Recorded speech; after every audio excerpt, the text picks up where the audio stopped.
Yes, yes, yes. We're starting a little different tonight, people. A little Pan Rebellion. Video by Tony Pierre from Calabash.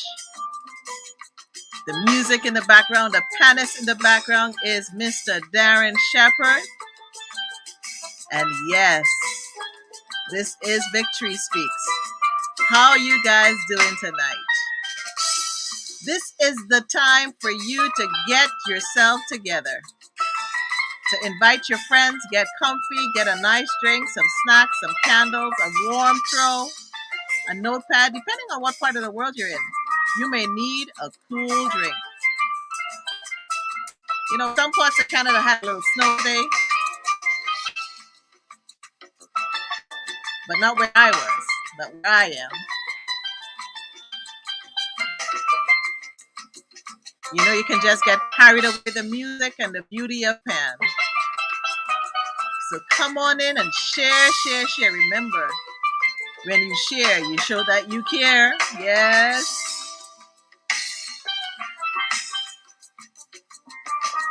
Tonight, my guest is the one and only, the phenomenal Darren Sheppard.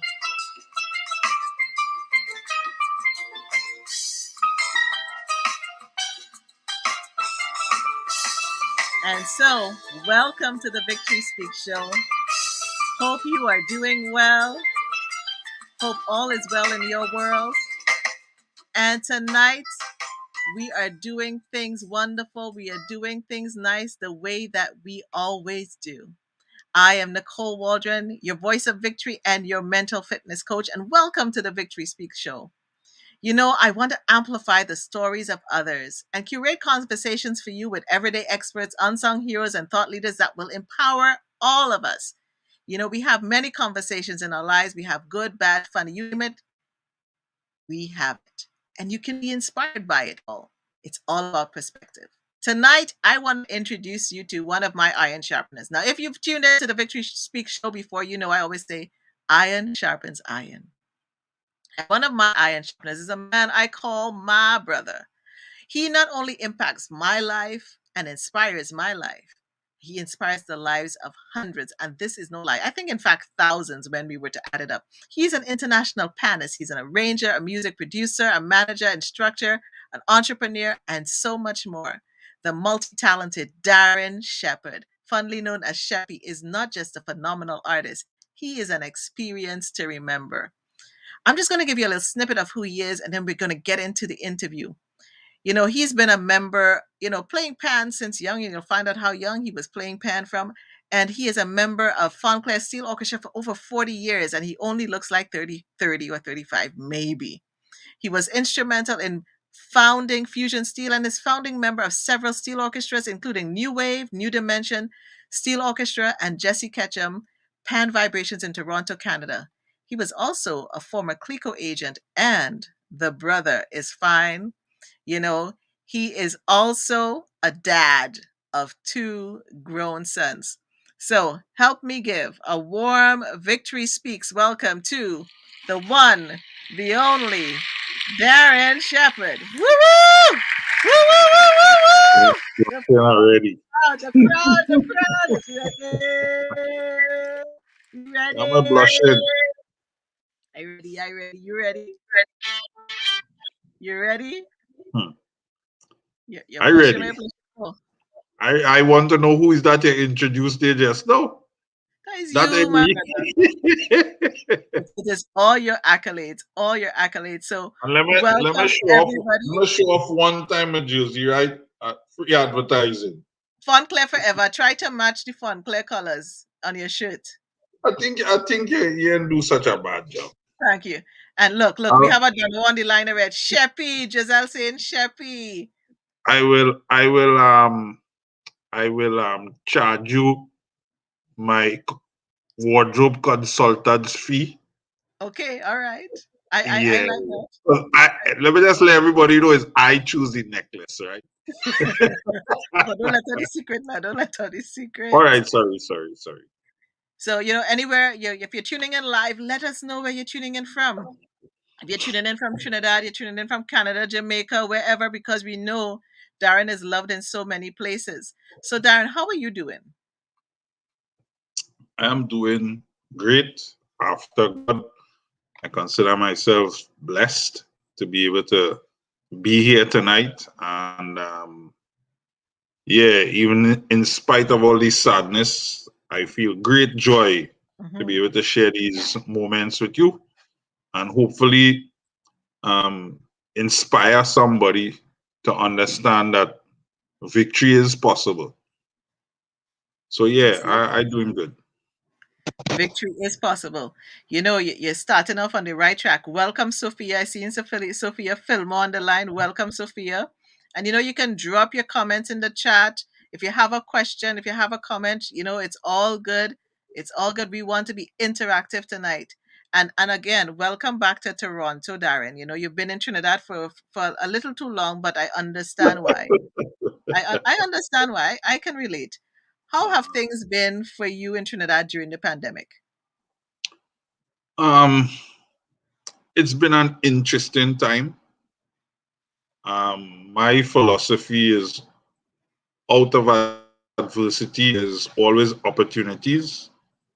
And I've been very busy restructuring Fontclair and putting down some pillars in the community to ensure that coming out of the pandemic, there's an opportunity for economic growth, not just for Fontclair, but for the members of the community, which is critical to our band's survival. Unlike most other steel bands, and people tend to get a little bit upset with me when I say this, but I say this without any prejudice. That Fontclair is probably the only steel band in Trinidad and Tobago that really came out of the bowels of the community. A lot of bands, they are community bands, but they have adopted names from movies and television shows and all that kind of stuff. We didn't do Right. that. The founding members of Fontclair really tagged the name to our community. So Fontclair really means Font Rose and Clare Street. So Right. our name is a geographical indication of where we come from and who we are. That makes Fontclair immediately tied to its community in a way that no other steel band is. So we are special. We are a special community, and we spent the last 18 months developing a framework for development. A framework for development. Listen, Sheppy is dropping the nuggets already. If you want to learn, get your pen and your paper out, get your notepad out, Yeah, I've drop been the comments laughing. in the chat because we have to. This is a historical moment, people. First of all, my brother Sheppy is on here. But many people look at my brother and sometimes they underestimate my brother. But we ain't gonna go there now. I go pull back a second. Um, and so I love what you share that Fontclair has done. You found the opportunity in the crisis. And when you look at the rest of the pan community in Trinidad and abroad, how have you seen the pandemic affect the pan community? Well, Pannist. in most cases, things have shut down completely. Mm-hmm. And a lot of the solo panists and even some of the steel bands have resorted to virtual concerts and events and showcases, which keeps the community engaged. However, there's only so much you could do, Right. and you're accessing the same fan base. And at some point, the people that you want to contribute, you have to remember is not earning the same way there was prior to the pandemic. So there's a little bit of a fatigue there. Yeah, yeah. So while it is good to keep people active and keep people relevant in social media, etc., but when you talk about one of the wealthiest men in the world, Warren Buffett, I'm saying Jimmy Buffett, the musician, Warren Buffett, he speaks to brick and mortar and old-fashioned development and investment. He Right. hasn't gone into the tech world for his major investments, and there's a place for both. So we basically spend the time ensuring that our physical assets, our instruments, our performance and rehearsal space, as well as our organizational structure, is fashioned in a certain way that makes us poised for greater development outside of the pandemic. So we restructured our organization. Frontline is now an NGO, and an NGO that now owns a limited liability company called Frontline Enterprises Limited, which is an important move because at the end of the day, business is what's going to propel the movement forward. The talent is one thing, the music is one thing, but if you don't have the business engines working behind you, you can only reach so far. And our goal and objectives are not just to win Panorama. We want to win Panorama to use it as a catalyst to do more business. And that's where we are. You see, I'm telling you, there's a method behind the man, and he is a forethinker. And I'm gonna give you some of your flowers now. You know, Joan Pierre is lots of pan tonight. Looking forward to hearing Darren Sheppard, Wendy Jones, Pan Will. Good night, Nicole and Sheppy. Good night, good night, good night, Cynthia. Great to Good have you night, on all. here. And those of you that are new to the Victory Speak Show, we are happy to have you on here. Sherwin Cooper, good night. You're coming on time. Yes, Yasmin Brito is here. He is our brother too. Yes, everybody claiming you tonight, boy. Everybody claiming you That's, tonight. that's wonderful. You know, Sherwin Cooper, that is right. And so, Darren, um, what makes the pan, the steel pan, so special? Wow. The way I like to put it is you can pinpoint for most other instruments and most other innovations in our lifetime to one specific person. You could Mm, zero down as to who invented the saxophone, who invented the game of basketball, who invented the cell phone, who was responsible for modern engineering. But with the pan, it's so magical and it's such a blessing to a country that there's yes. no one particular individual could stand up and say, I invented pan. So while something was happening in Port of Spain, something was happening in Point, and then something was happening as far as Moruga, something was happening in Tobago. And over a period of time, different exponents picked up on particular things and helped develop it. Um, so that in itself, its origins is magical. It is mystical. Is a blessing from God to our country that really you can't explain. And apart from that, you have a situation where this instrument connects with people instantly. I refer to it as instant gratification. How many times do you play an instrument that when you strike the note, even if you strike it poorly with your hand, with the back of the stick, with the front of the stick, the side of the stick, you get a sound. So Right, right. you spend weeks learning to play a violin just to get a proper note, saxophone, Mm, trumpet, mhm. and the list goes on, clarinet, you name it. Um, and this instrument, you strike it, it vibrates, and it gives you sound. and that gives you an instant connection to the instrument.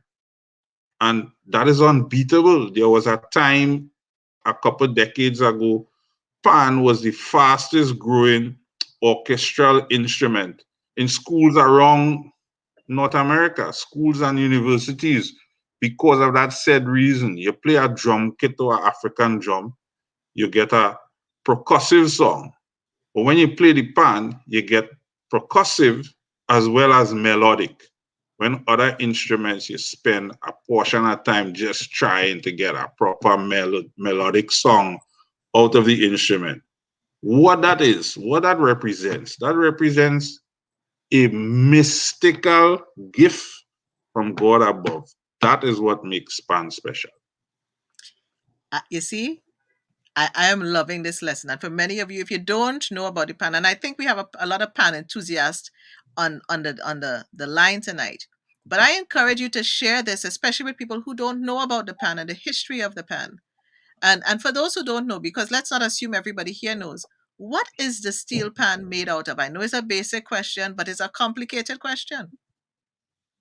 Again, that is magic, because as far as I'm concerned, Trinidad and Tobago has perfected the most complex form of recycling in history. Yes. Who takes a discarded drum and makes an instrument that Liam T could now go and perform with the greatest symphony orchestras in the world, in the greatest halls all over the world? Essentially, it came from dustbins, and then somebody put two and two together. That is why Trinidad was the place for pan to be birthed, right? Because somebody put together and say, wait now, oil drum, pan. It don't get better than that. Come on now. Listen, class is in session. Class is in session, and we are learning tonight. And I love how you explain it. I can't wait till I can get some people like the great Tony Pierre and a little Wendy Jones by the side with a little Earl Pierre and senior and junior. And we have to have a conversation with some others, the Liam Teal, the Dale Galston, and I know you have many that you want me to bring in here. And we need to have a great pan discussion, a pan conference. Anyways, moving on. Yeah, I ready, right? We ready. We need a pan conference. All right. But you can tell your love and your passion for this instrument. And people, show your love to Darren. Show your love to Darren. Let's see the hearts. Let's see the comments coming in. We cycle like that. I love it. Showing you're tuning in from TNT. I love it. I love it. Welcome, welcome, welcome. Remember, sharing is caring. This is not about boasting, but this is about boasting about pan, about the country of Trinidad and Tobago and what we're doing. And also shining a light on talented people like Darren Sheppard, aka Sheppy, as most of us love to call him. So how did you get even introduced to pan? When did you get introduced to pan? Wow. You asking them kind of hard questions tonight. That's an easy question, brethren. You're Just like making my good Cockney accent tonight. I'm forgetting how to speak Canadian tonight. no, I know you are bilingual. I speak two languages, Trini and English. So just like the story of the birth of this instrument. I'm the last of 11 children. Carlton and Loris Sheppard. And our last name, Sheppard, as it is spelled, is of English origin. So when you trace back the lineage from my grandfather goes back, it is of English origin, and some of the family settled in Barbados, and then my granddad and his brother moved to Trinidad because they were professional people, and my granddad in particular, he was an accountant. So he came across and was working with the oil company at the time, doing their books. Right. And um, and there's an interesting story behind him. You know, he essentially had two families, one in South and one in North. But Yeah. what was interesting, I come from the South side. What was interesting is that man ensured that his two sons in South and his two daughters in Port of Spain had a very close relationship. My dad, at the age of 13 years old, while living in Port of Spain with his dad, decided that his mother needed his support. So he jumped on a train and went back to San Fernando and only returned to see his father on weekends. Mm. So right there, that was a powerful decision of a young man to go to support his mother because granddad was fairly well to do. Right. But my grandmother, um, who is of East Indian descent, and my grandfather, he was mixed French Creole, if you want to call it that. Um, and my father making that choice to come back to San Fernando, he met my mom. They settled in Cooper Street in my grandmother's property. And I was just fortunate was born in the community of Fontclair. So Yes. literally, you would have come out of the hospital, and I of course, as a baby, you don't know what's going on, but I feel that when I came out of the hospital, Pan was playing. So I was destined to be involved, and as soon as I could have walked, I used to find a way to find myself in Fontclair, Spaniard. There was a canal between Prime House and Titus House. Right. Right. I remember 5, 6 years old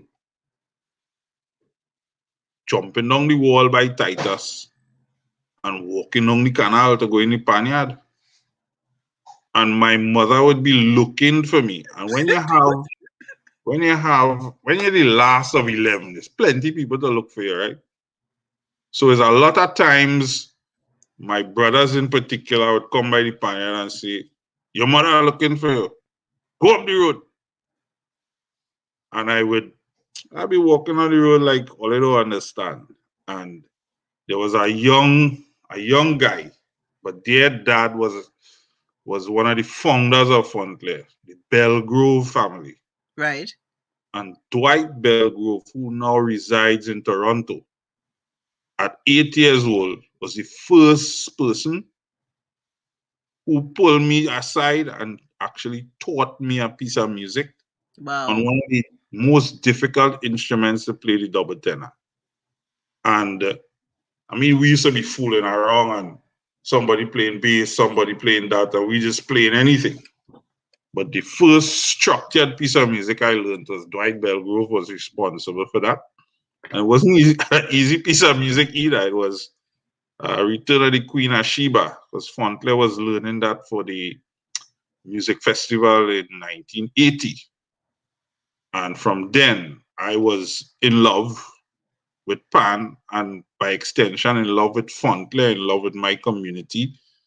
And 2 years after, I started playing for Panorama. So my first Panorama was 10 Wait. Wait. years. Wait. Wait. Wait. Wait. Wait. So you started you played in Panorama at age 10, Darren. Yes, that was my first Panorama. What was And that like? that in itself have a story behind it. You look like wait. EP Allen says this story needs to be documented. I feel like we almost need a documentary on that. In fact, it would be really good to have a documentary on many of the Pannists in the country and around the world.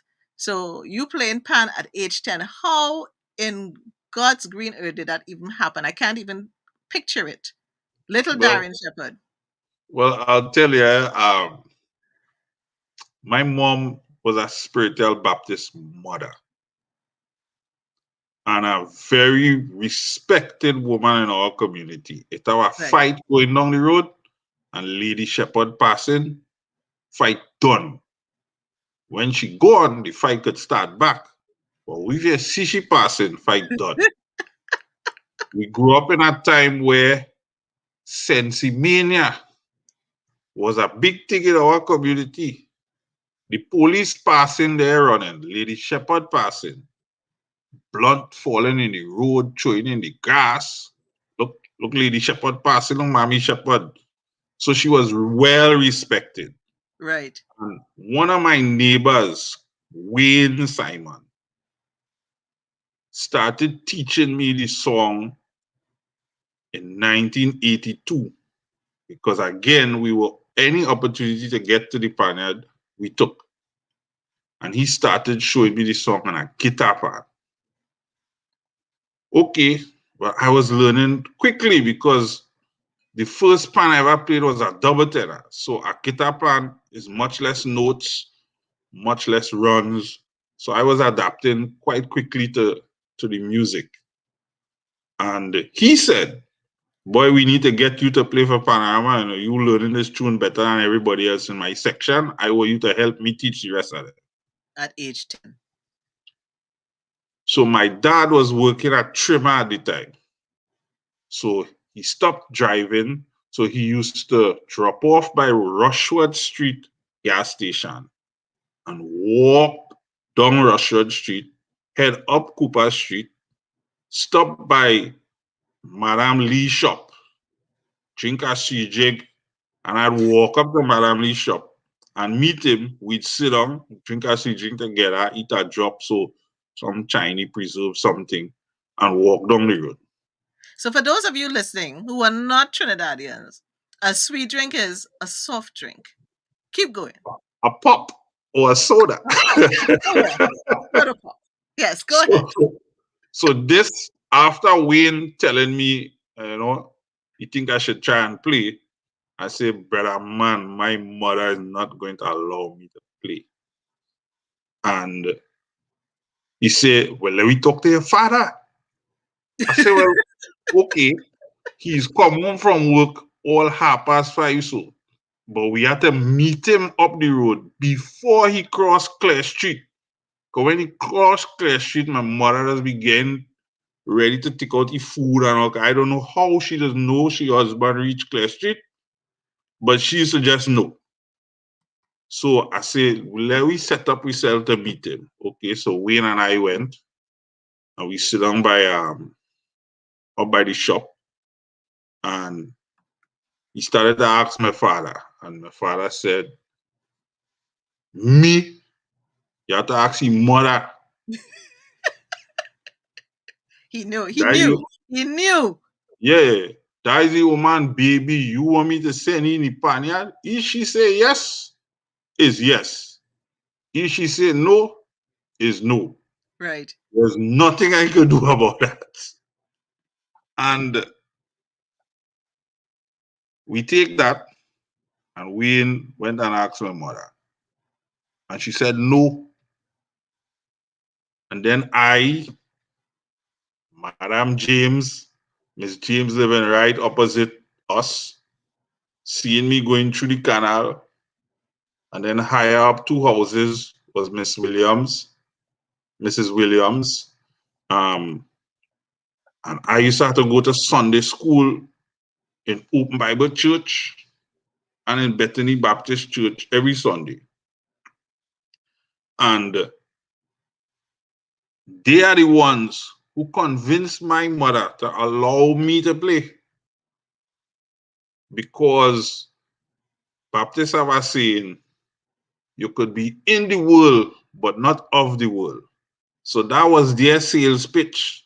Let your son go in the panyard and be an example to the other children, etc., etc. And then she started breakdown after a while. And then my Sunday school trips became 3 Sunday school on a Sunday morning instead of 2. So I go in my Bethany Baptist, then I go in my Mother Baptist Church, and then I go in Open Bible Church before I could go in the panyard. Them time practice starting 10 o'clock. By the time You I had make to my Sunday school rounds on a Sunday, it's 1 o'clock. you had to pray to play. Yeah, You had to make pray no to play. mistake. And if those two ladies didn't intervene on my behalf, my mother wasn't hearing that. Right, right, She right. wasn't hearing that at all. Because as far as she's concerned, you have a steel band, and the steel band is sponsored by Stag, which is alcohol, and then VAT 19, which is Yes, more yes, yes. alcohol. And a Baptist mother has she 10-year-old son in a panyard playing pan. So it took her a little while, but those two ladies is the ones who tip the scale on my behalf. So instead of passing on tightest canal, I started passing on the track by Mommy James, because Mommy James go see me going, and then when I coming back up the road, she go see me coming back up. You know, one of the things I love about this story is the village, how the village came together and how everybody look out and they saw that, and they must have seen that from so young, it was like in your blood, and that they had to nurture this talent and the respect that your mother had, but the respect that everybody else had for her. But they knew they had to advocate for the Sheppy. And if it is Well, one of the lessons we could get out of this is the power of advocating for our young people by the older generation. Because you know, in this generation, they'll have to say, well, you can't tell me what to do or you can't, whereas before your mother could have come and talked to my yeah, but child. you know what's fascinating about this? When I'm going in the panyard, I had to pass by Mommy James track. But when I go in Bethany Sunday School, I had to pass by Mrs. Williams' track to go to Bethany Baptist Church. So the two women that vouch for me is by them I passing. So that actually um, made it more comfortable. And then Right. again, remember I start off saying that I'm the last of 11. Yes. I have a brother named John. John played pan for a little bit with Silver Tones, and Silver Tones was a band just up the street from where we live on Cooper Street. And then I had another brother named Jude. So they were on patrol, dispatched by their mother to To make make sure. sure that this little boy get himself in no nonsense in the panel. But I always had my head on, I must say. Certain things never appealed to me, so I never gravitated to that. But my initial curfew was 9 o'clock. Now, if you know Frontler from ever back You in know the the day, lanyard. 9 o'clock, why are now coming to blow the whistle? Tweet, tweet, tweet. And for Roll those who call, don't roll know call. who Wire, but Darren, for those who don't know who Wire is, Wire at that point in time was Wire was the captain of Frontler and one right. of the most feared steel band leaders in the history of Trinidad and Tobago. So when Wire come and blow that whistle with that long, he had a long notebook. Right. It longer than anything I ever saw. Um, and he started a call roll. It's time for me to go home. And the elder of the two brothers, he used to work in, well, at the time was Texaco.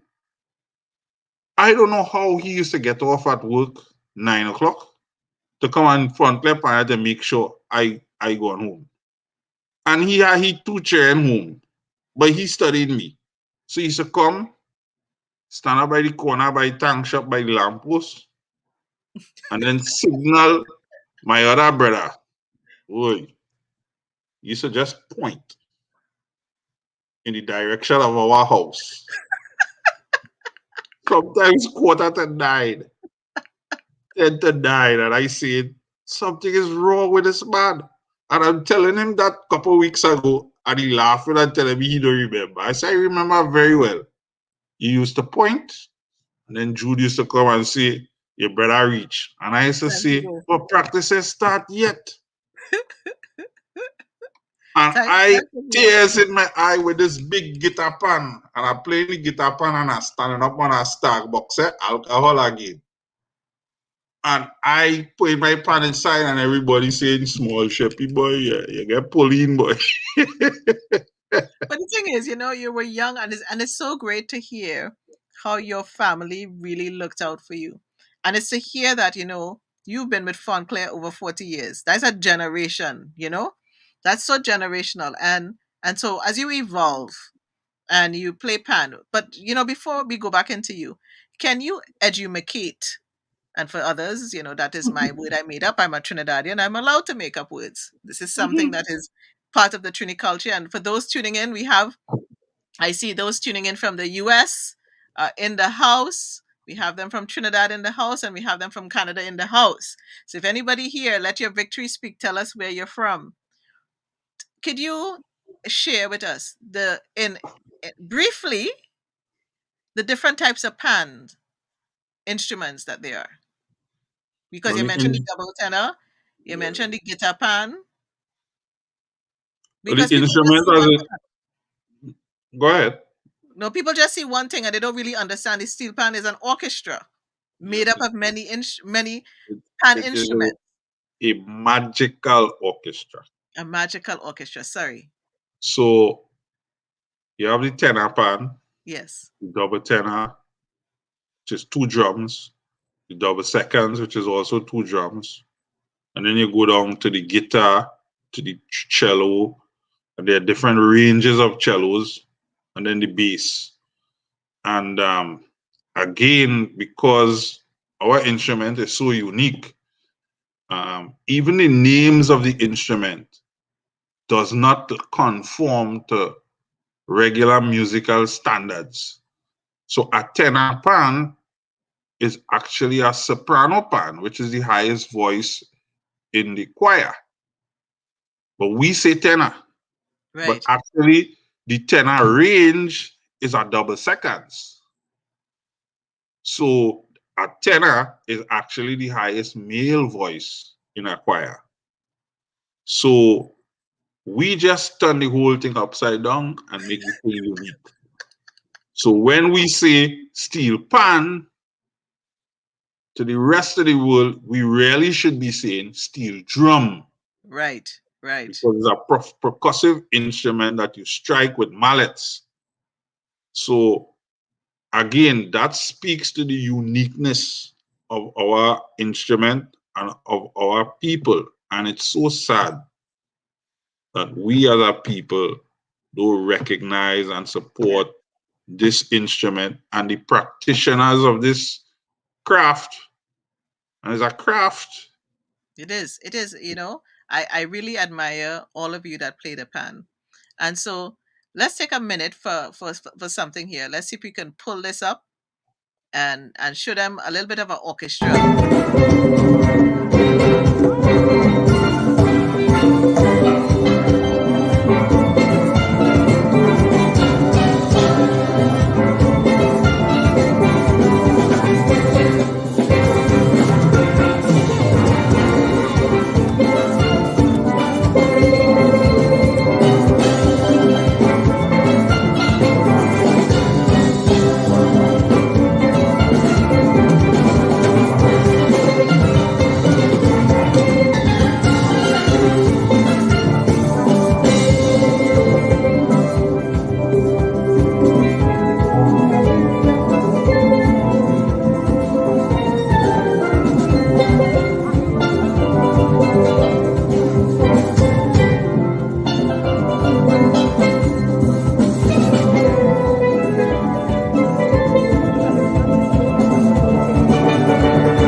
Well, that was I give you all a taste. I couldn't give you all everything at the same time. So we're back with Darren Sheppard. For those of you who are now joining us live and on the replay, we are having a amazing conversation with Darren Sheppard, aka Sheppy, the phenomenal, the man with the fingers, the man with the hands, and we're learning about Pan. We're learning about his life and how a young man, the youngest of 11 children, starting to play Pan at such a young age, at age 8. But really, he was learning the Pan. The Pan was in his blood from the womb, as we hear in, and getting into panorama. And so, and you are immersed. I think you are baptized in pan, if there is such a thing. I think when you were baptized, they put you in a steel pan and they baptize you in a bass drum or something. But that is how my imagination works. So Darren, share with us a little bit about now your evolution of being in the pan industry, because you have so many titles. I mean, you're a section leader, you're a arranger, you're a music producer, and you've gotten in all these different you know pieces of life. Tell us about a little bit about that evolution, because I want to get to that memorable experience. I want you to share that, but tell us a little bit about the evolution of your life in the pan community.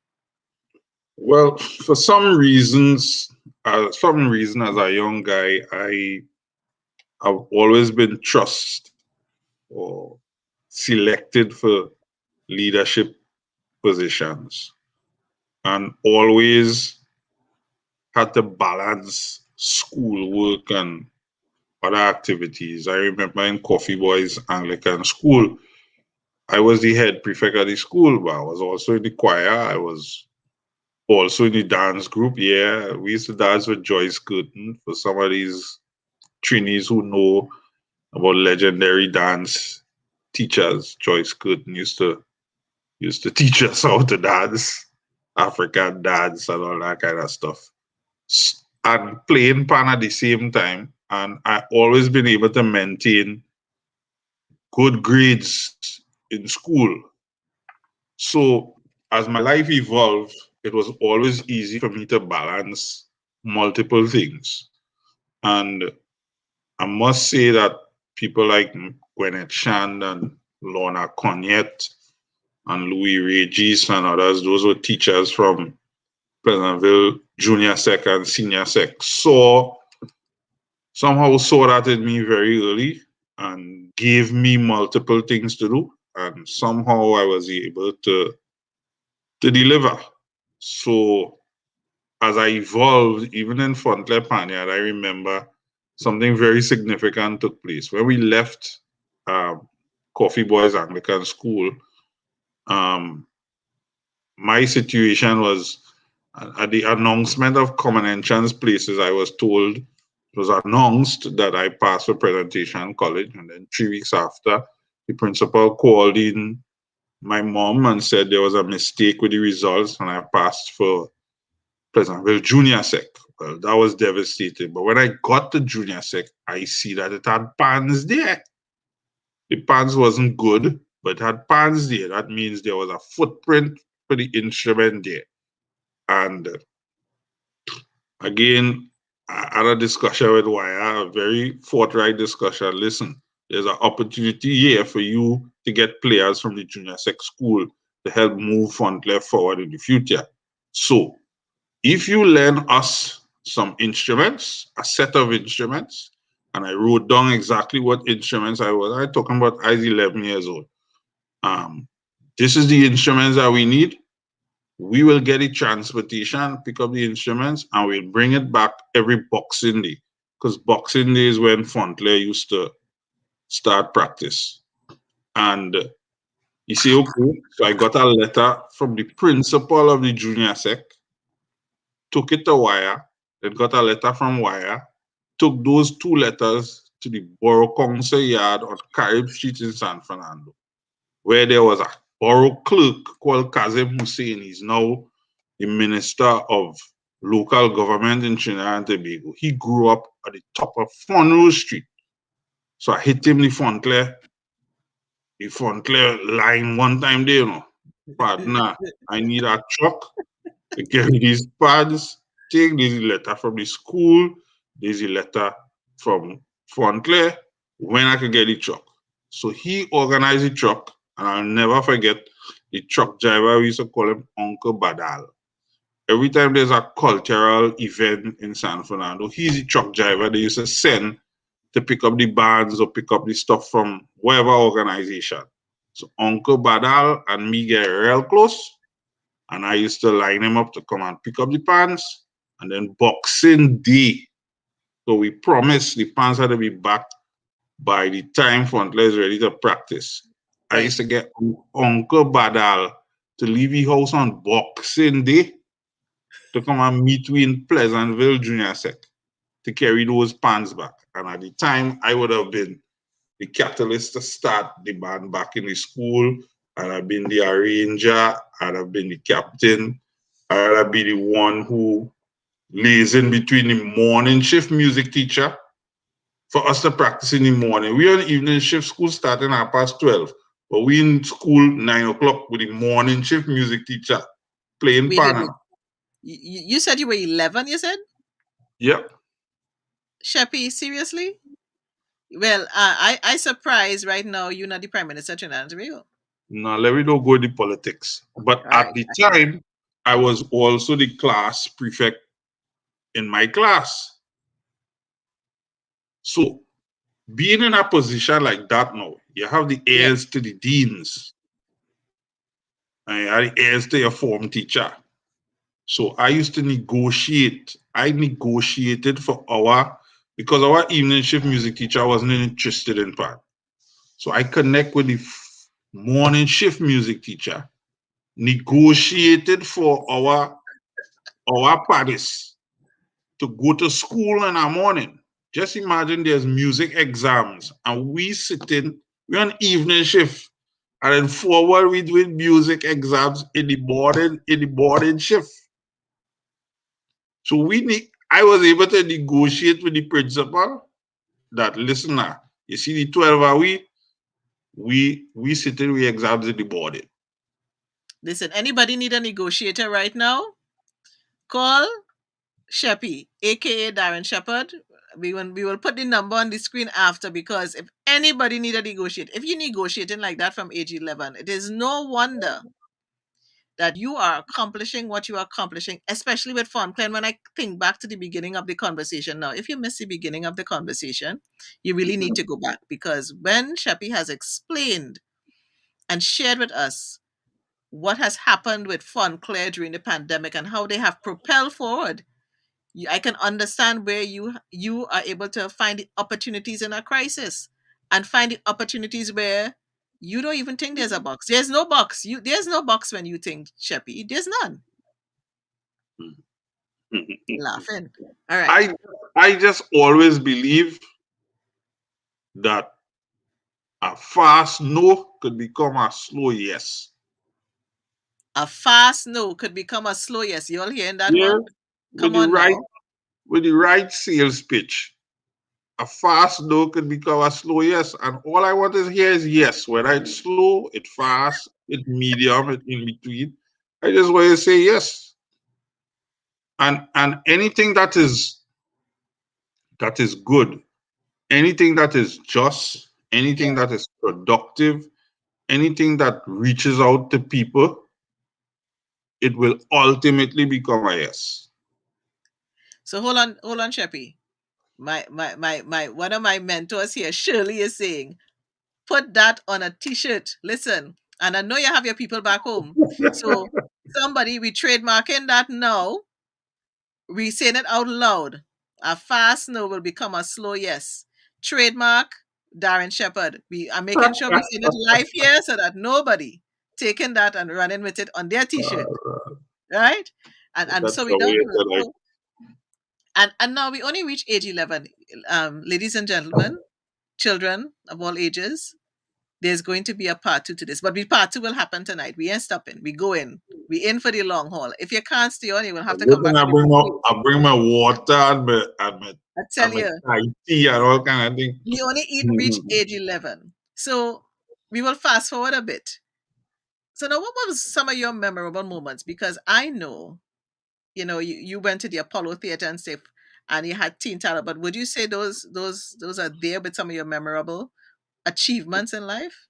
Yeah, quite easily. But I kind of mark my milestones differently. Um, because somehow I always wanted to see people who I'm associated with move when I move in. Right. Now, I never set out to be a pan soloist. I always envision myself to be a pan leader, um, never to be a soloist, and hardly to be an arranger as well. Um, I remember Brother Resistance passed away, God rest his soul, recently. And the first song I ever arranged was Ring the Bell. Mm. And it I didn't so know that. happened, yeah, and so it so happened that many years after, I don't know if you remember, Brother Resistance and Correga Mandela came to Toronto on tour. Right. And in those times, your good self, Joan Pierre, and the low haircut squad was Bonnie and Anne Marie. running was running Caribana. The, When Caribana the, was Caribana, boy. the Yes. heydays of Caribana. And there was the launch of Caribana in Nathan Phillips Square. First time I went. And Brother Resistance was playing Ring the Bell on stage with a Jamaican reggae band. So you know they're holding down the rap so nice at all. Right, right, right. Bass and the drums are sinking. So you ain't getting that emotion. Me with my 19-year-old self, find myself backstage. Me and no pass, me and no nothing. I see Brother Resistance. So I asked to talk to him, and the time I had to talk to his manager. His manager at the time was Peggy Jordan. I say, excuse me, Miss Jordan, I can talk to you, please. She say, hi, how you going? I say, my name is Darren Sheppard, I'm a Pannist. I say, I stand up in the audience and I'm cringing because I know that Jamaican squad are holding on the rap so nice. Give me the opportunity to put together a band for you to back up these fellas. And by the way, the first song I ever arranged was Ring the Bell. And that was that, you know. I put together a 5-man band and backed by the Resistance and Correga Mandela for about 6 months in Canada, all Montreal, all over the place. And you just had to see opportunities. And coming out of Pleasantville, this was one of my real big things. Because back then, I mean, you're going to Sandfest and you're going to other things. But the teacher that was in charge of the school steel band at the time recognized what was going on in the junior sec. Right. So them time you had junior sec and you had senior sec. You sit in what is called 14 plus in the junior sec, and then you graduate into the senior sec system.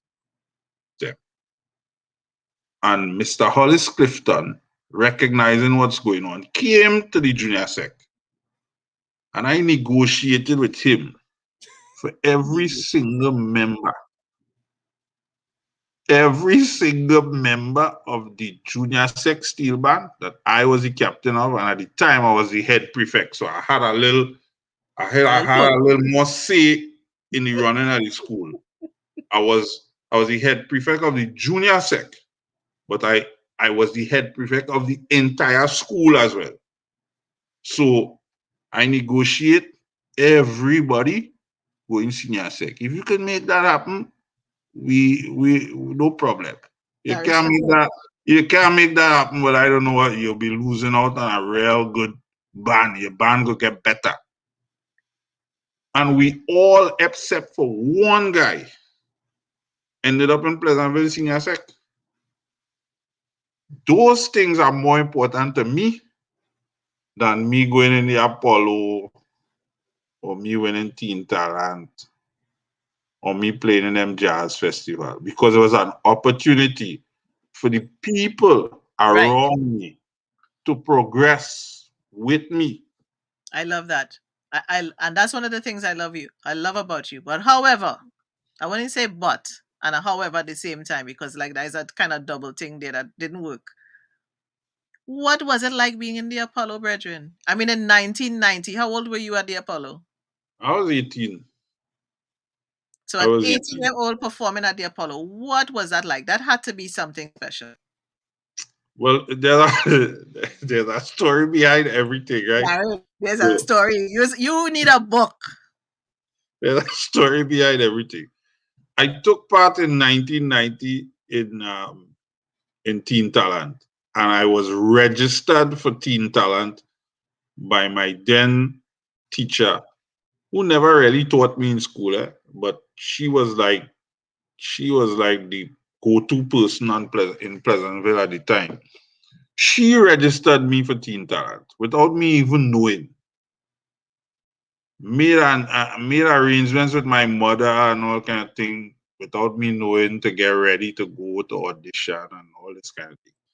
And so took part in Teen Talent, and mind you, that was the same year that Frontlet played Pan by Storm and lost by half of a point. Although the Marish and the Parish now trying to change the narrative and say it was 2.5 points and it was 1.5 points, etc., etc. That ain't making sense. They could continue with that if they want, but that is not the reality. So I played Pan by Storm for the finals in Teen Talent and won Teen Talent.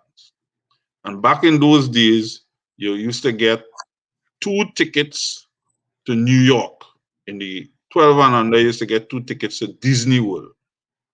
And you used to get a outfit from Mailing. And then you would get 300 US spending money to go to New York. And Mailing is one of the top designers in Trinidad and Tobago. For Well, those who don't know, in right? them time, Mailing was king. Yes, Well, queen. And she's she's still queen. and what I did, my older sister Chris, she lived in New Jersey. So I decided I'm not spending no money on a hotel. I go by my sister. And this sister did not grow up with me. We officially met when I was 13 years old for a short period of time. So I'm going to live in stay in a sister's house who I have no relationship with Right. other than a few weeks during our carnival season. And then her husband, who was into music and stuff, recognized that the Apollo was having for the first time a Caribbean amateur night. Wow. So two ideas meet one another, and then he said, I'm gonna enter into the Apollo. Tom Nisbet. That's my brother-in-law. And I auditioned and I got in. I remember to get the visa was a little bit of a challenge, and he went to the congressman in New York for the Harlem area to write me a letter to get this visa. And when I went, I auditioned, and it's the most humbling experience that any musician will go through, any entertainer. Because when you get to backstage, you get your audition, they select you, you're going to take part in the competition. When you open the door and you see the names and the photos Right. and the autographs on the wall, is like, words can't describe it. Right. Right. Right.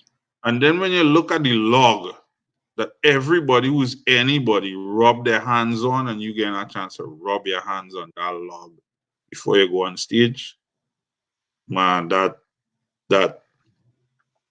I can't describe that. At 18 years old, that was phenomenal. But hear the real story. I decide, I'm gonna play something that Americans go like, Right. because the Apollo Theater Amateur Night is audience response. And they're So brutal. every forward. But They're here brutal. your boy picked number 6. And one, Grady come with a hook and pull you off the stage. 2, Grady come with a bucket of confetti and throw it on the next one. 3, Grady come in a dress and start jumping up and pushing the next one off stage. 4 off, 5 off. And I after. You're scared now. Quaking in my boots. And the only person I have in the audience to cheer me on is my sister. Wow. Who, in spite of, she never judged. This is what he wants to do. I supporting he. And probably because she didn't grow up in the house with me, she had a more open mind then. Because everybody thought I'd be a lawyer or some kind of accountant. Because you're the chief negotiator. We added a title tonight, the chief negotiator. Like my grandfather. I wasn't in. So she was there in the audience. And I play Anita Baker rapped here. And from the time I started the intro, people start to go mad. All of a sudden, I become a favorite in the competition. Boom, semi-finals time. I'm playing hero now. I like to play jazz, so I go on to play a jazz tune. Well, partner, when I started tune, nobody ain't know it. It was an Andy Narell song called California Shower. When I done play the verse and chorus, I hear the murmuring in the crowd. I start a solo one time. I start to rev up one time, and that saved me. So I made it to the beyond the semi-finals, and then they had a series of showcases.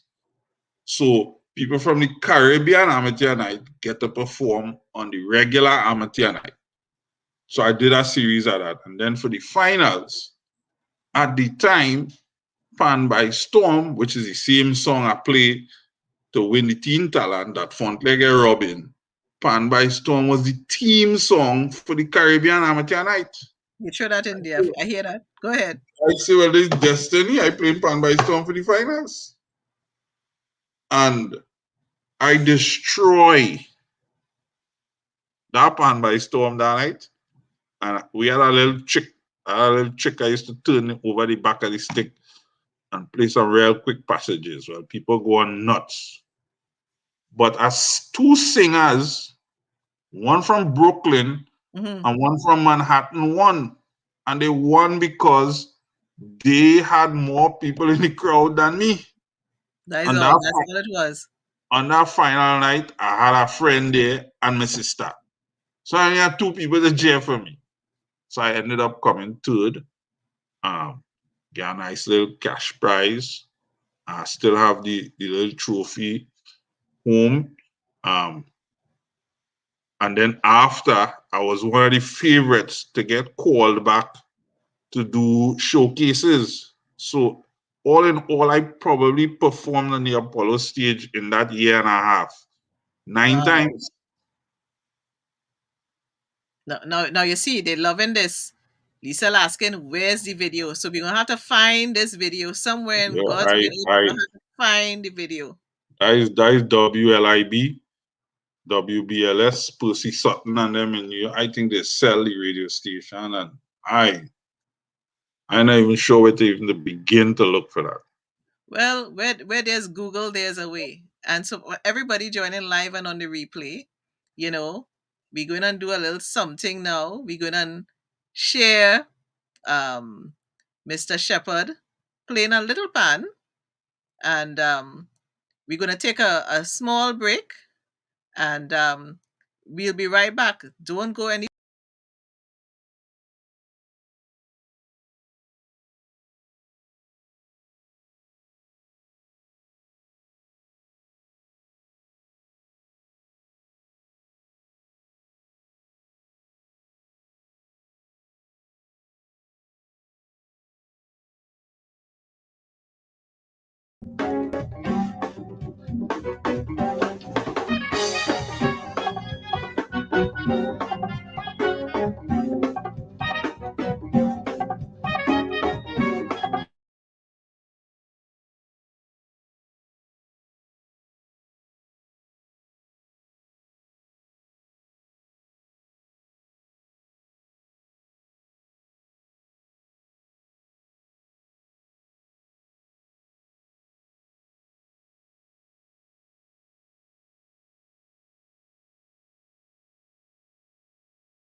Well, folks, welcome back. I hope you are enjoying this conversation with Darren Sheppard, the phenomenal steel panist, his life, his legacy. And we're going into part 2 of the conversation. So, welcome to the Victory Speak Show. And it is so good to have you all here tuning in from all over the world. Yes, we had Demo Cates on the sax. We had Anthony Pierre on the drums, on the percussion, sorry, Darren Sheppard on pan. And Darren's going to tell me everybody else who was playing there. That was a little bit from Calabash. Um, and Darren Sheppard is just so phenomenal. And so now we're going into part 2 of this conversation on the Victory Speak Show here tonight. And so I'm going to bring back Darren Sheppard back to the stage, music arranger, producer. He's a panelist, he's an entrepreneur, he's a teacher, he's a mentor, and we have learned in the prior show he's an advocate. So we're bringing you back on, Darren. Cheers for you. So Darren, tell us a little bit about the piece we just saw, that little musical interlude.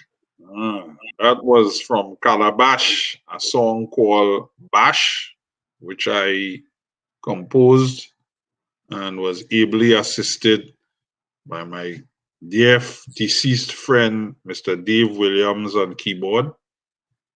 And Calabash is short for Calabash. It also means bash, like a party, a fun type of thing. And that song was influenced by rap soul music. So coming out of that experience with Brother Resistance, that is what inspired me to write a jazz fusion piece with a rap soul lean. Because one of my favorite tracks, and I can't sing too good, right? But one of my favorite tracks we did with Brother Resistance was called Drum and the Bass. Right. And the bass line used to go ba bam ba dam bam bam bam bam ba bam ba dam bam ba bam ba bam bam bam bam bam ba bam ba bam bam. So when I got the inspiration for Bash, I turn around the bass line, and instead of going ba bam ba dam bam bam bam, I went bam bam bam bam bam bam bam bam bam bam bam bam bam bam, and it's on that bass line the rest of the Right. song was developed. Right. So one thing influenced the other, and Yeah. that performance was on Bravo station with the original members of Calabash. Big up and respect to the members that keeping the flag flying for Calabash. Yes. But I was Wilson Lorenzen on drums, Orrin Isaacs on bass, Dave Williams on keys, Tony P on percussion, Demo Cates on sax, and yours truly. And so that is a great segue about your journey in Canada. So you're in Canada, and you joined with Calabash and Tony and stuff. But before that, what people don't know is who introduced you and brought you into really the pan scene in Canada. Um, Now we know we like to tell stories here. We know we have a chapter and verse we write in this book. So who was the key instrument, the key person who brought you into the pan scene here? Well, it started with my eldest sister's dream, Etlin Sheppard, who Right. settled in Canada almost 50 years ago, before I was even born. And yeah, more than 50 years, yes, before I was born. And she So he telling had us his age. He telling us his age. He's not 50 yet. All right, we get that. hardworking, conscientious, and always was looking out for the rest of us. And without her, none of this would have been possible. But she was inspired to bring her mother after our dad passed away to Canada to live. And at the time when she sponsored us, when she sponsored my mom, all my mother's unmarried children were allowed to apply as well. So she did that, and I was the most reluctant participant in that entire exercise. They told me that they're going to organize papers to go Canada, etc., etc. I forget about that. I was in Fontclair. We left Fontclair and started a band called New Wave. I was caught up in my own stuff.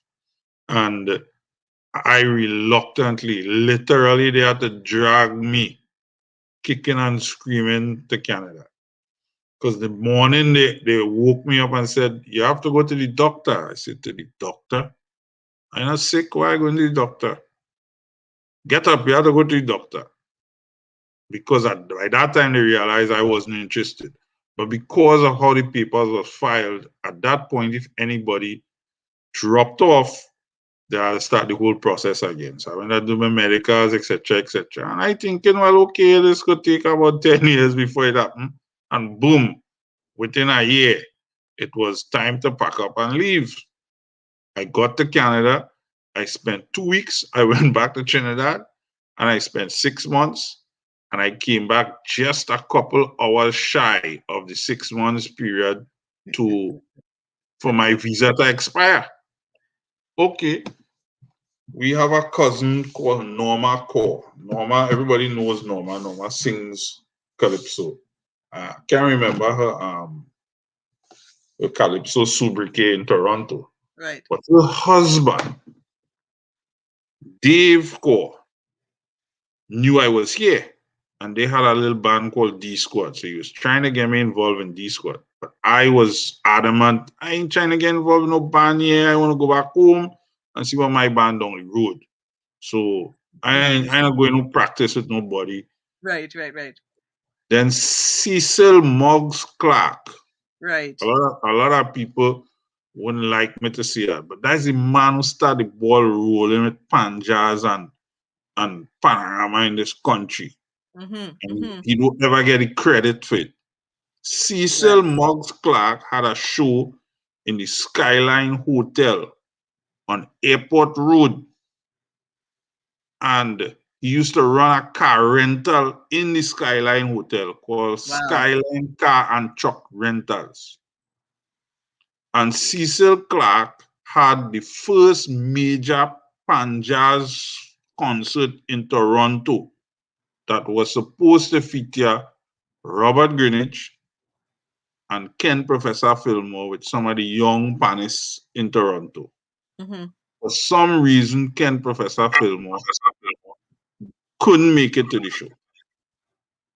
So my cousin's husband, Dave, said to Mr. Clark, it's our Fontclair man here. He's the right man to replace Pro. Say, yeah, boy. He say, yeah, that's my wife, little cousin. He just went Teen Talent. He playing the Apollo, ting. And then I get a call from Muggs asking me to perform on the show. Went to the rehearsal, and in the rehearsal, I met everybody who became lifelong connections in Toronto. I met Chris Copeland, I met Earl Lapierre, met Winston Papi Fredericks, I met Tony Pierre, he was the host of the show. I met Kingsley Etienne, I met Joe Brown, I met Mutadi, I met Wendy Jones, I met everybody who is anybody in that show. So yes, Dave Core would have put in the word for me. But Muggs Clark is the man who's provided the platform for me to be able to show. And just today, Earl me cracking a joke and say, boy, when we come in the rehearsal and you on stage, yeah, you play it. Me, Chris, and Papi decide we gonna pack up with pan and go home. You know? But we ain't ready for this show.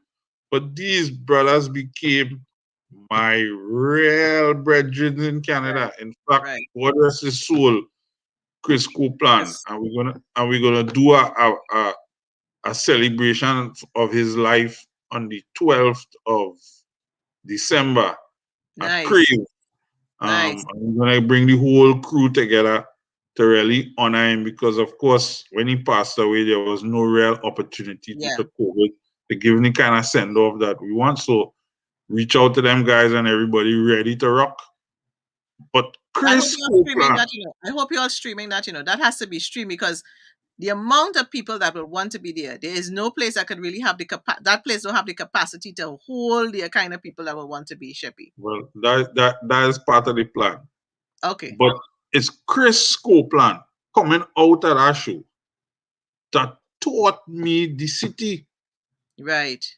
And I talking about this brother I was living in Scarborough and coming Mississauga to pick me up to go and do a gig or to go and hang out by a club where there's music playing. That man. And it turns out we get so close. I'm his daughter's godfather and he's my first son's godfather. Um, them is the people who laid the foundation for me because I became part of the scene. And then I met Carlton Zander, who had a Yes. band called the Coal Pot Band. Full And this pot. is Yes. a lot of people don't know the real history of the man. The Coal Pot Band. And I was invited to join the Coal Pot Band by Tony and Carlton. And then when Carlton decided he going back to Trinidad to live, we had a gig in Montreal in Maison de la Culture. That's the only French I know. House of Culture. and Oh, and God. the gig was already booked and Yes. Carlton had to go back to Trinidad. So Tony scrambling trying to find somebody to fill in. So he brought in Ralph Robertson. Again, God rest his soul. And we went and we did that gig. And coming out of that, there was a decision, look now, we need to keep this thing together. And that's how Calabash was born. And Wow. Calabash was born with the sole purpose of making Pan the lead in a jazz fusion ensemble. And for those of you who don't know who Calabash is, I will suggest gently that you will go on to the YouTube and go on to iTunes, and it's Kalabash. And that music that you hear me open the show with every week is by Calabash.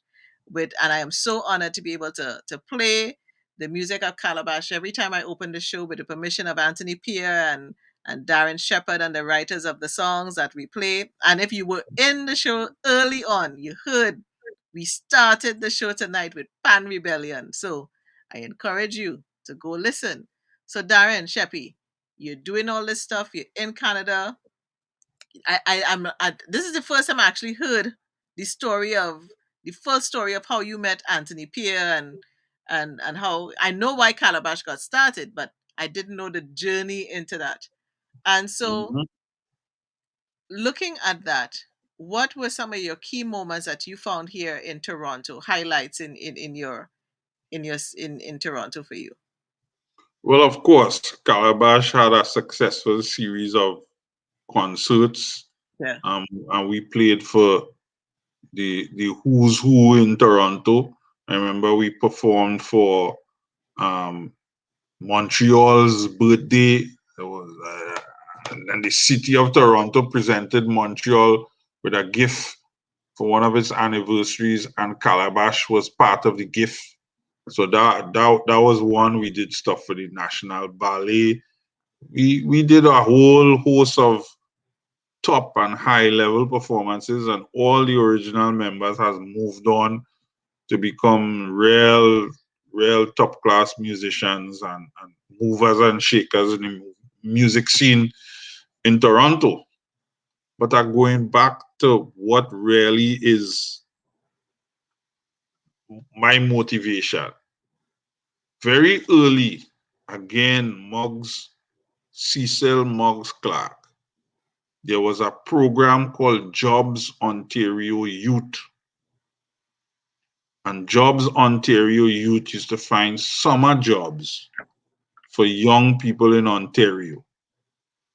And he had the vision to use a PAN camp as an opportunity for young people involved in PAN to be mentors and counselors for that PAN camp. So the very first Jobs Ontario Youth Steel Pan Camp, I was the instructor.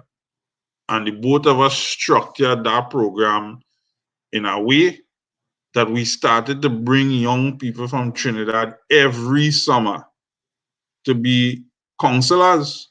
And then it expanded from being able to bring 4 persons to sometimes 12, 15, 20 kids from Trinidad got the opportunity to come to Canada and play and develop alongside Canadian children of all nationalities, Korean, Nigerian, Japanese, you name it.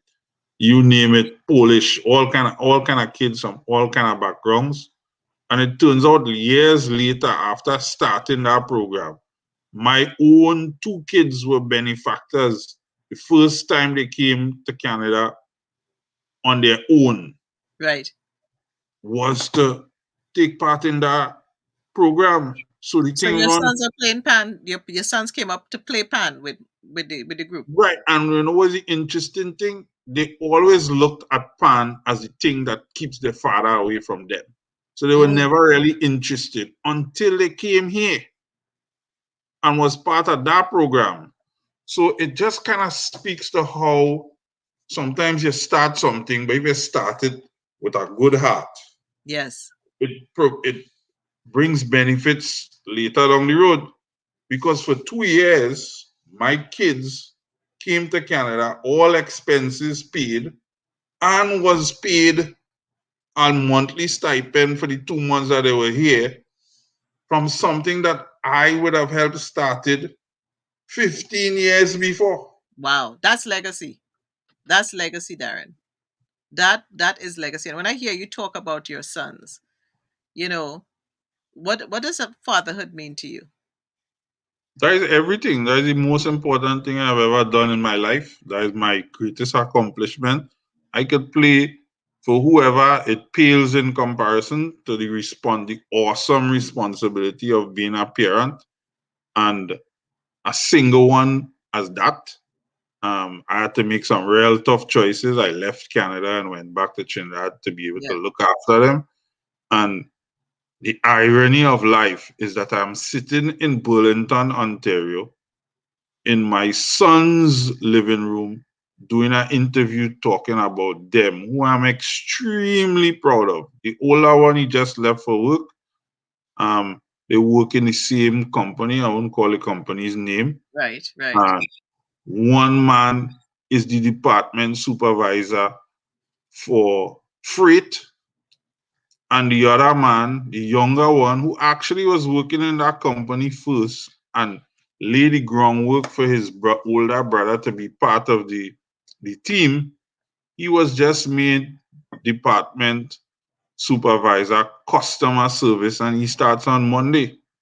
So when you as a parent, Yes.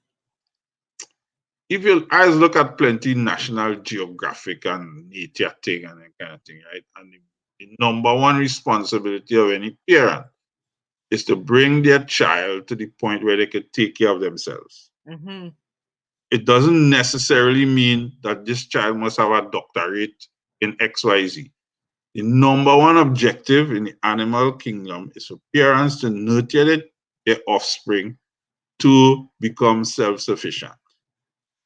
And if that is the yardstick, then I feel I ain't do too bad because now it reached to the point where my kids who moved here 2 years ago tried to convince me to move back here.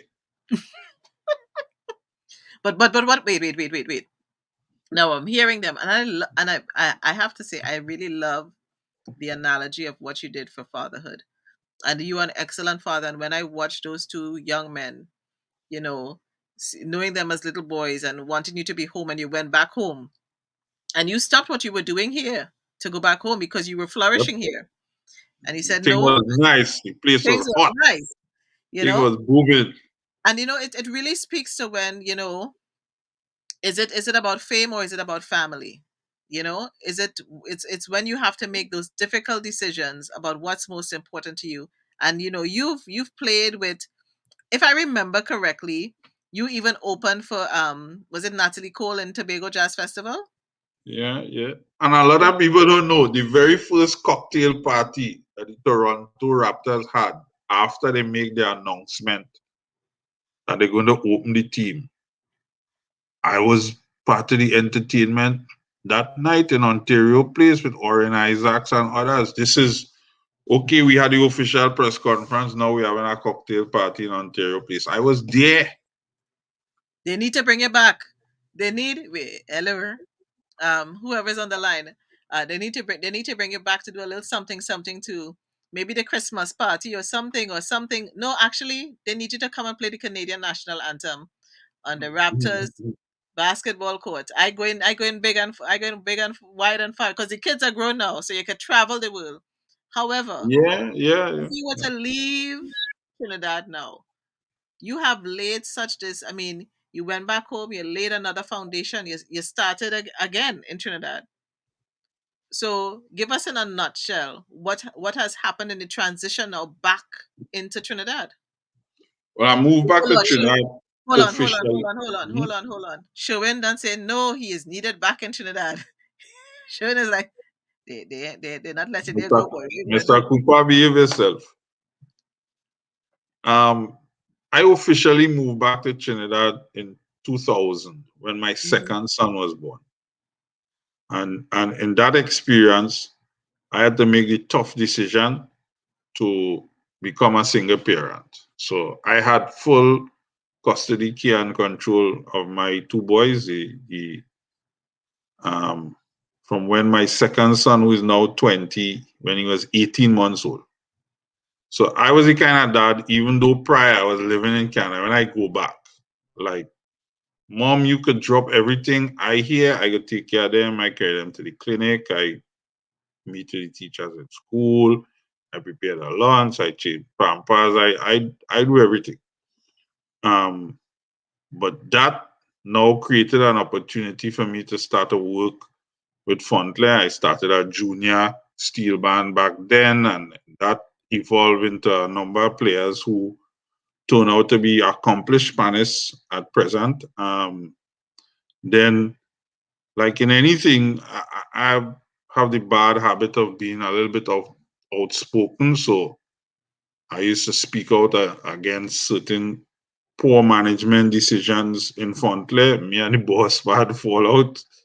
So I moved on and I started my own group called Fusion Steel, which was a groundbreaking group that, pioneered a different level, a different style of steel pan performances. We used to do a lot of effects, um, merging DJing with pan and vocals, etc., etc. And then Fusion Steel evolved into Next Level Fusion, which was a group that was about merging hip hop and R&B with pan. Right, And out of that experience, my two boys started rapping and started singing and stuff like that. Now it do have a week past that between the both of them they compose right. 5, 6 songs, and they have songs on YouTube and Spotify and all that kind of thing. They're just doing the work to Yeah. get a break.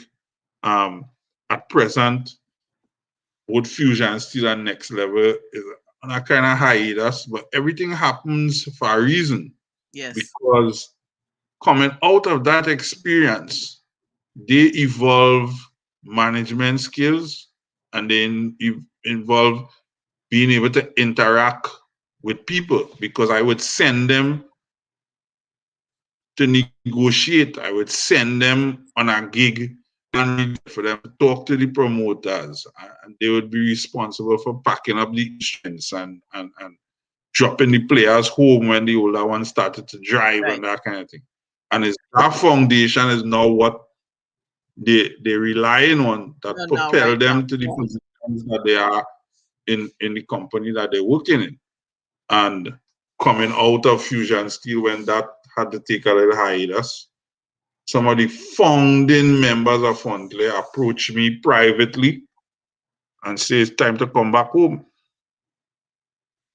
And how do you choose between your mother and your child? Yeah. So then there was obviously some sort of meeting that had to take place in order for both things to flourish. So yeah, now is Fusion Steel kind of operates within the Fontclair context and is going to re-emerge very soon. But now in Fontclair, we have a different type of organizational structure. Right. So Fontclair is an NGO. Fontclair owns Fontclair Enterprises. Wow. And now Fontclair has several what I like to call products. So people say bands. I don't say bands. I say products. So Yes. Entities. Yes. Fontclair have a panorama product. Yeah. Fontclair have a stage side product. Fontclair has Fontclair Juniors, which is our next product. Mm-hmm. Fontclair also have Fontclair Gold and Steel, which is a group of senior, I'm not going to call them senior citizens that will get vexed with me. Mature. Mature persons, golden, hence the name The Gold and golden Steel. years. No, we're not in So the golden years yet. That's too young. people from 55 to 78 Wow. participate in classes, and it evolved into another product called Gold and Steel. And then earlier you showed a little ensemble, that's Fontclair All Stars. Right. Fontclair All Stars represents the best of the best that ever came out of Fontclair. We took the opportunity to reconnect everybody with the band in a way that all the resources, all the ideas, all the experiences of everybody who passed through the band over the years, we can now bring that to bear to help move the thing forward in a different direction at a different level. That's amazing, Darren. Like what you guys are doing and what you have done, that investment is really paying off itself. And so you live, breathe, eat, speak Pan. What do you love outside of Pan I'm maturing, but besides me? well, I love you too. You see them two fellas? Yes, Yeah, that as the is it. heartbeat. That is it. They made me a man. Mm, they sure did. Now I have I have two ways You that have your tissue. I reference these fellas. So and they used to get a little embarrassed by it, but I have my own rationale for it. So the first boy, Daniel, my name is Darren Daniel Nigel Sheppard. His name is Daniel Josiah Carlton Sheppard. Now, there's a rationale for those names. So Daniel is my middle name. Josiah was the captain of the guards in King Solomon's army. And Carlton is my father's name. So there was a reason, a logical reason why I chose those names. And I refer to him as the heir to the throne of Sheppard. Then the younger one came along 4 years after. And his name is David Victor Sheppard. Dade came from back in the election in Miami-Dade County with George Bush and Al Gore.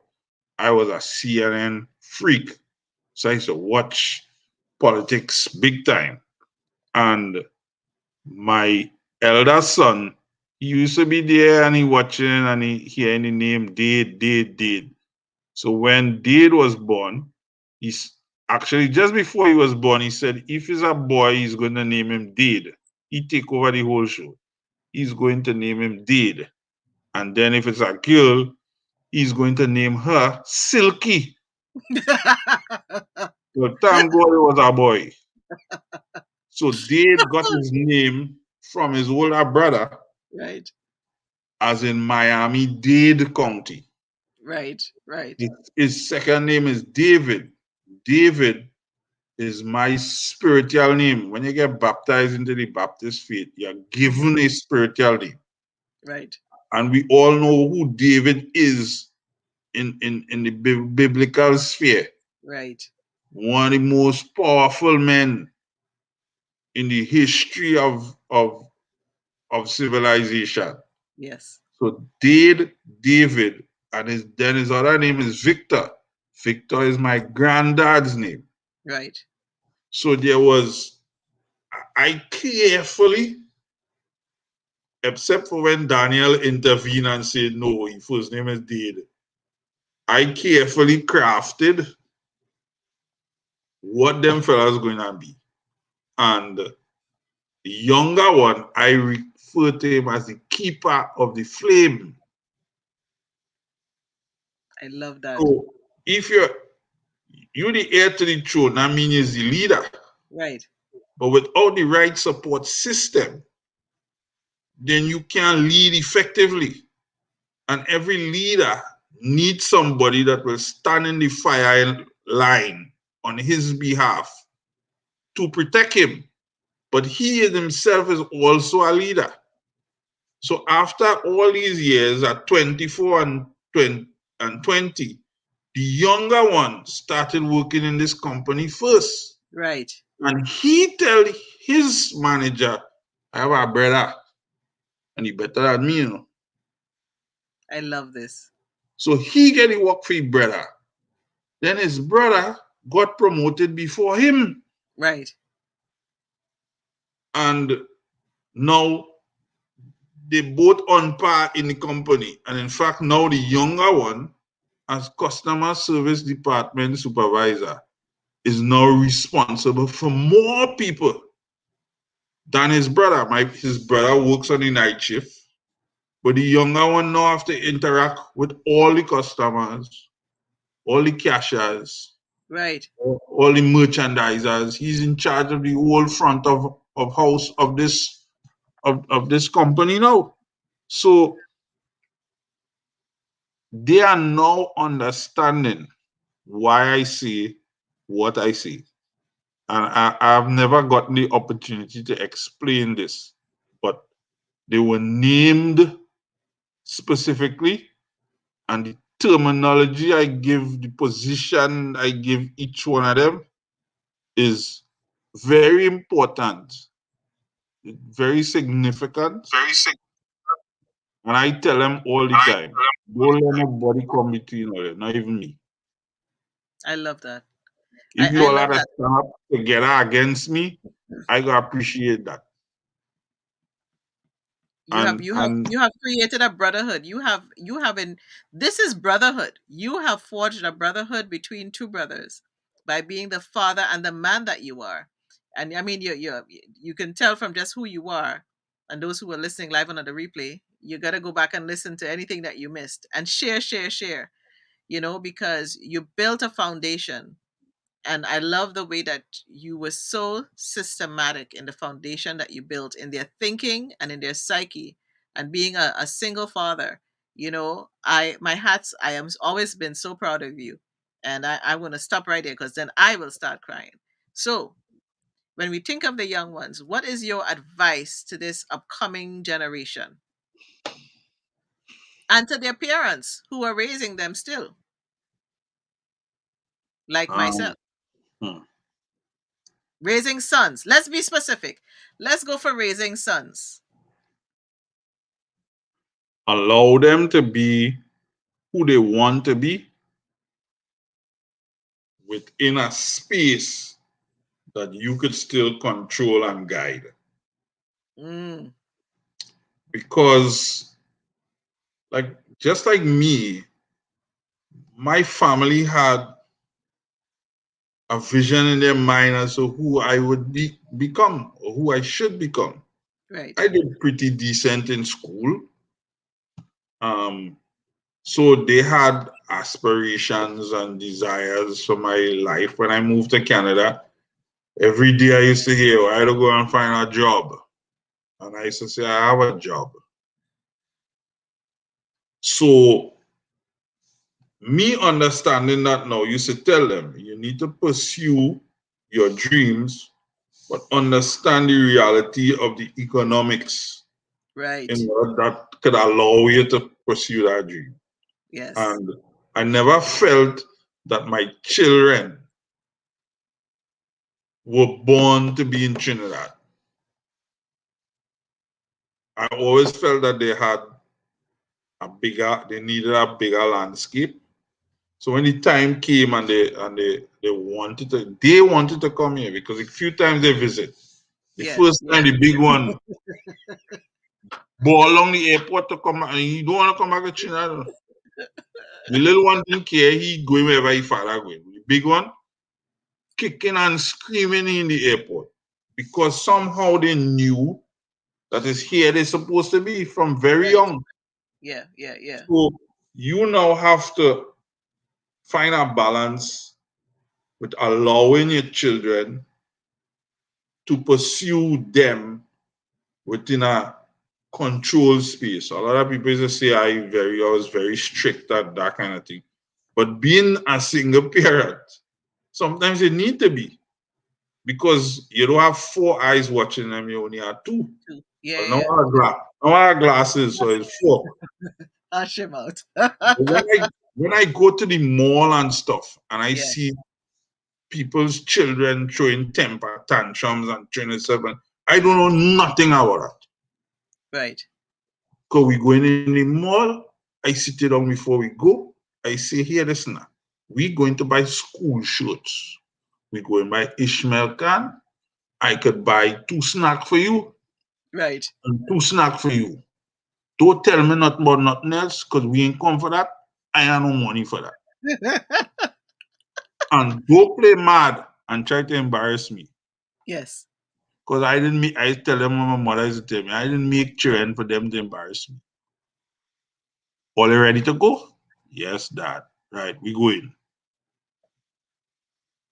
So we go in, but we go in a particular context for a particular purpose.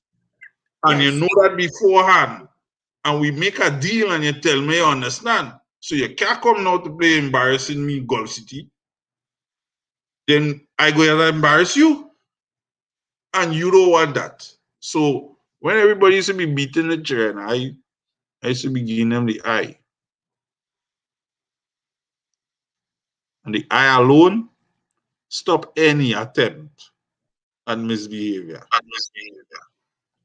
And I love it because you know what that also says that you said it, but they knew that there would be consequences if they happened to disobey you, and you were not afraid to be disliked by them at that point in time No, because I wasn't trying to be the friend. I'm not a friend. yeah, I'm yeah, not your friend. yeah, yeah, and I Don't think tell that me is about key. don't tell me about who lie me with who and who. No, no, no, no. I Yeah, is not your friend. Now we are all men. it's a different scene. It's a different scenario.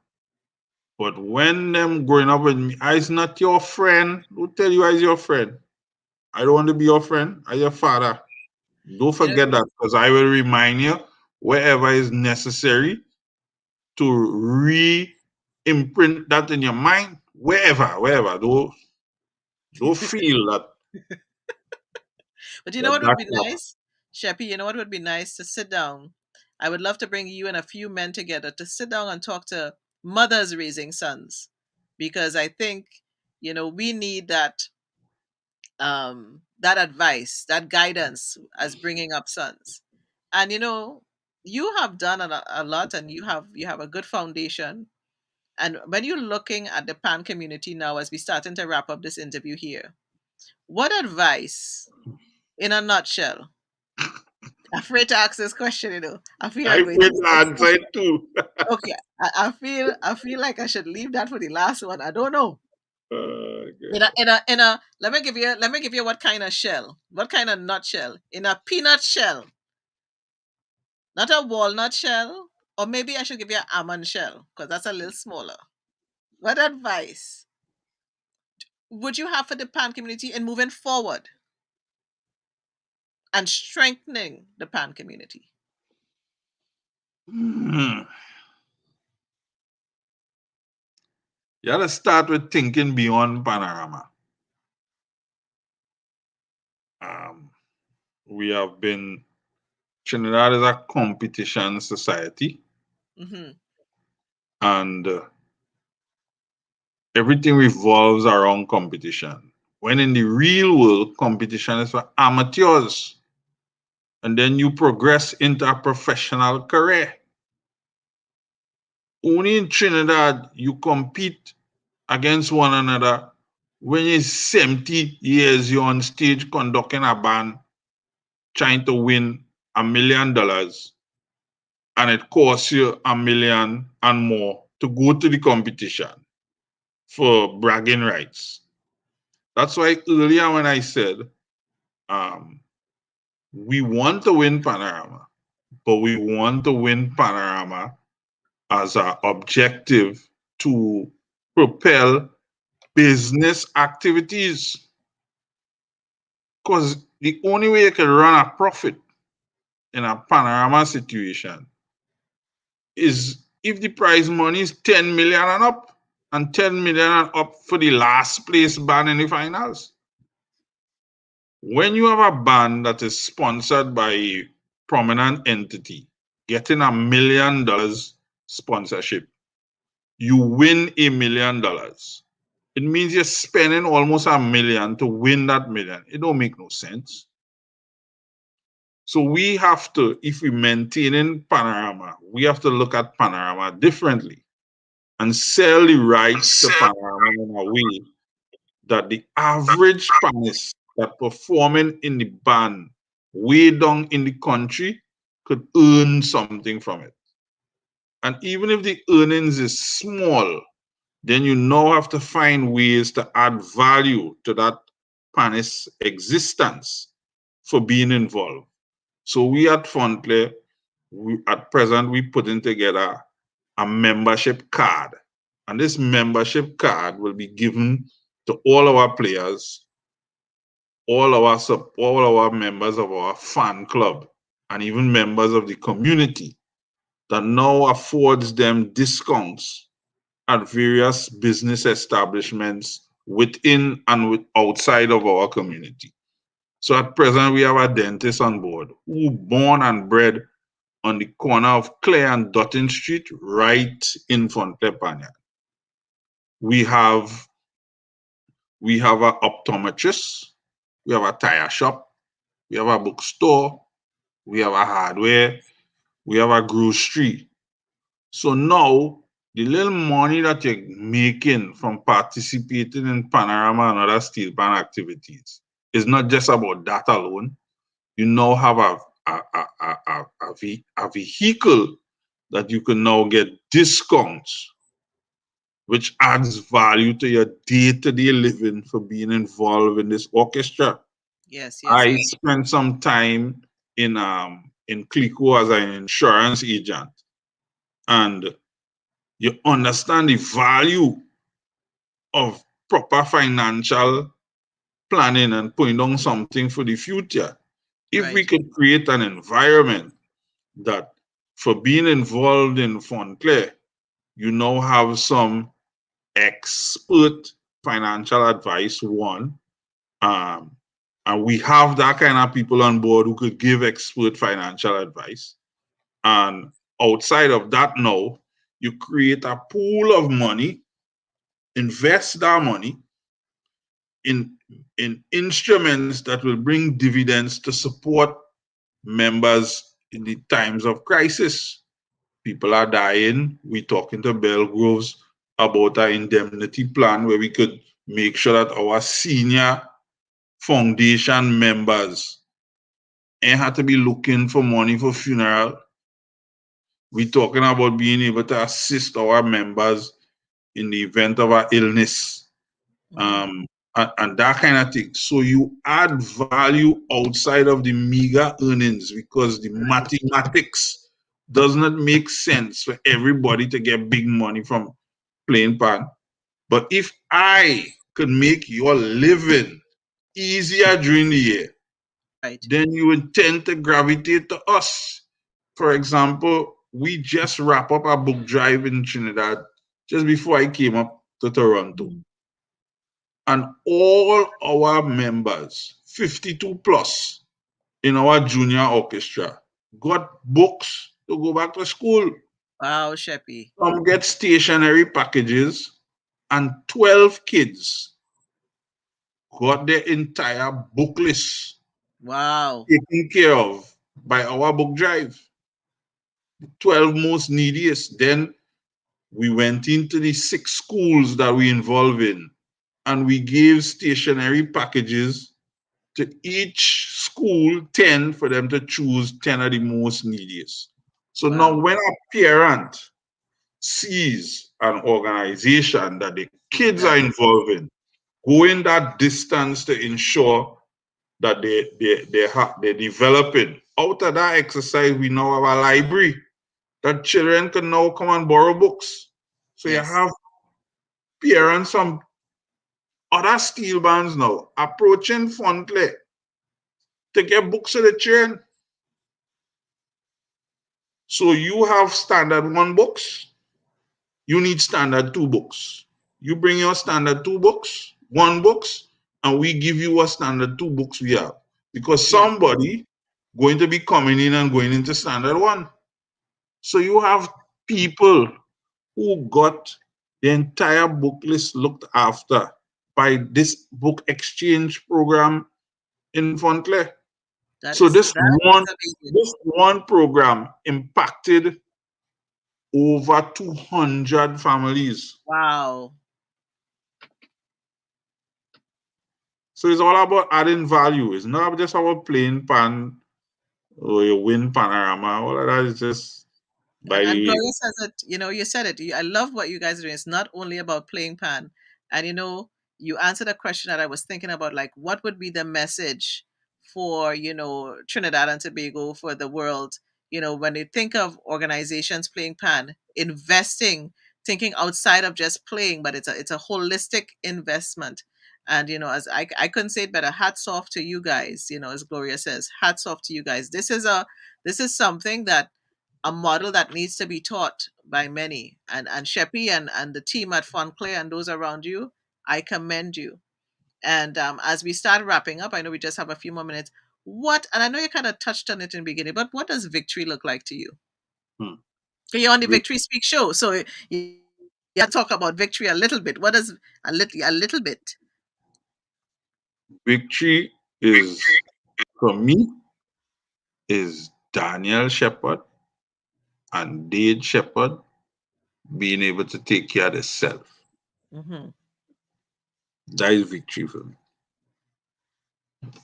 As I said earlier, winning Panorama, that never really was my goal because I figured out as a youth man, it are more than that.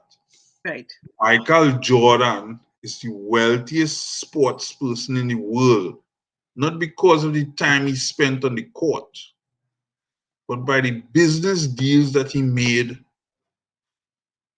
while on the court and after the court. So winning Panorama for us now suddenly means since 1972, the only band from South that win Panorama. What does that mean to every South person Right. all around the world? It means $1 million for Fontley that can't pay all the bills. That's right. But what does that mean for the person who wants to identify with this historic occasion in some way? So on fontley.com, you would go and you will see our online store that pretty soon somebody in Germany could buy a Fontley t-shirt or a Fontley hat, etc., etc. And we planning is very early, but we planning to brand and have a footprint in major cities around the world to Hmm. do just that. And that's the purpose of the fan club. You can go on to fontley.com Yes.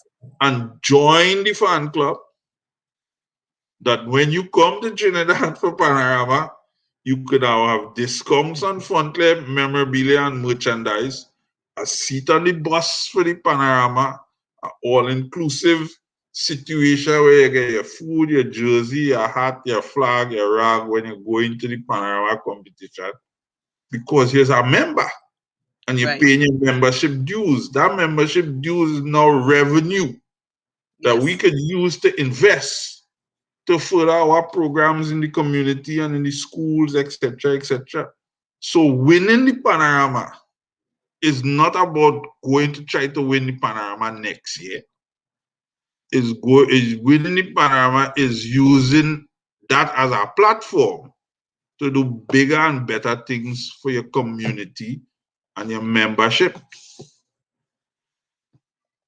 This has been such a delightful conversation. And I've known you for, I wouldn't say how many years.